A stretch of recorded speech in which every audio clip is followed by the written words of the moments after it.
किसी ने क्या कमाल की बात कही है कि अंदाजे से ना पिए किसी इंसान की हस्ती को, अक्सर ठहरे हुए दरिया गहरे हुआ करते हैं। हेलो दोस्तों, राधे राधे। मैं शोभा वशिष्ठ फिर से एक कहानी लेकर हाजिर हूँ। एक बार एक प्रोफेसर क्लास में छात्रों को एक कहानी सुना रहे होते हैं। तो ये कहानी है एक समुद्र में डूबते हुए जहाज की। तो एक बार समुद्र में एक बड़ा जहाज जा रहा होता है। अचानक से एक हादसा हो जाता है और जहाज खराब हो जाता है। अब जहाज का कप्तान सबको बोलता है कि सब जहाज से निकल जाओ, जहाज डूबने वाला है। यह सुनकर सब भागने लगते हैं, दौड़ने लगते हैं। हाहाकार, अफरा तफरी मच जाती है। इतनी भीड़ इकट्ठी हो जाती है कि उनको कुछ समझ ही नहीं आता है करें तो करें क्या। सबको बस ये लगता है कि मैं पहले जल्दी जाऊं, मैं पहले जल्दी जाऊं। अब सब लोग अपने घर पर पहुंच जाते हैं, मतलब सब कुछ लोग निकल जाते हैं, कुछ लोग रह जाते हैं। धीरे धीरे करके सब लोग, लगभग सारे लोग जहाज़ से सेफली उतर जाते हैं। अब लास्ट में होता क्या है कि एक लाइफ जैकेट बचती है और 2 इंसान बचते हैं। 2 इंसान कौन होते हैं? मियाँ बीवी, पति पत्नी, यंग कपल होते हैं। अब वो दोनों सोच रहे होते हैं कि मतलब कौन जाए। इतने में ही देखते देखते क्या होता है कि आदमी अपनी बीवी को धक्का देकर और जहाज से कूद जाता है लाइफ जैकेट को लेकर। अब जैसे ही वो कूद जाता है, पत्नी डूब जाती है और जहाज के साथ वो डूबते डूबते कुछ बोल कर जाती है। इतने में ही प्रोफेसर सर बीच में रुक जाते हैं और बोलते हैं कि सब बच्चों से कि आप ये बताओ कि जब वो पत्नी डूब रही थी तो वो क्या बोली होगी डूबते डूबते। कुछ छात्रों ने बोला कि सर वो बोली होगी आई हेट यू, मैं तुमसे नफ़रत करती हूँ, तुमने मेरे साथ धोखा किया है, मतलब ये सब उसने बोला होगा।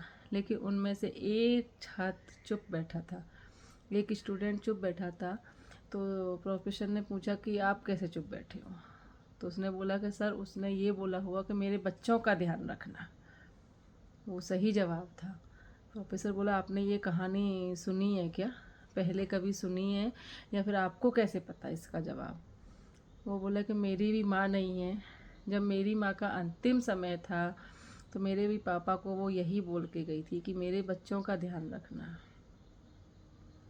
प्रोफेसर बोले कि ठीक है। प्रोफेसर की आंखों में आंसू आ गए। बोले ये सच है कि उसने ऐसा ही बोला था। कुछ नहीं, सब लोग अपने अपने घर पर आ गए। वो आदमी भी अपने घर पर आ गए जिसको एक बेटी थी। वो आकर अपनी बेटी का उसने बहुत अच्छे से पालन पोषण किया, शादी करी, बड़ी हुई, पढ़ाया लिखाया, मतलब सब काम करे, उसकी शादी वादी कर दी। और कुछ दिन बाद प्रोफेसर का भी विधि का विधान कि जो सबके साथ होता है, प्रोफेसर भी इस दुनिया को छोड़कर निकल गए, मतलब स्वर्ग को चले गए। अब एक दिन उनकी बेटी उनके घर पर आती है और देखती क्या है, वो सफाई सफाई करती तो उसको एक डायरी मिलती है अपने पापा की। तो उस डायरी को पढ़ने बैठ जाती है और वो क्या देखती है, उसमें लिखा हुआ था कि अगर उस दिन मुझे अपनी बेटी का ख्याल ना आया होता तो आज मैं भी तुम्हारे साथ होता। मैं वापस तुमको धक्का देकर मेरे मेरे जीने का क्या फ़ायदा है। लेकिन मुझे पता था कि मेरी बेटी मेरा घर पर इंतज़ार कर रही है और तुमको एक लंबी बीमारी के कारण तुम कुछ ही दिनों बाद वैसे ही मर जाती। इसलिए मुझे जीना पड़ा अपनी बेटी के लिए, क्योंकि तुमने मुझसे वादा किया था कि हमारी बेटी का ध्यान रखोगे।